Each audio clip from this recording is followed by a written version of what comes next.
కూడా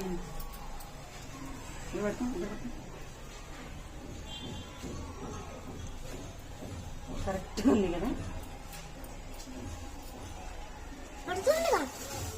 పువ్వులు కూడా మేమే పెట్టాలా? పువ్వు ఒకటి ఇక్కడ పెట్టినావు. తర్వాత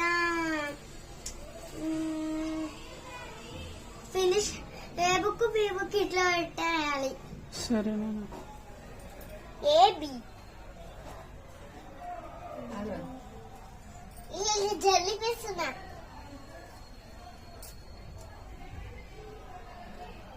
అమ్మ పువ్వులు నేను కూడా వేయచ్చా? నేను కూడా వేయచ్చా మమ్మీ?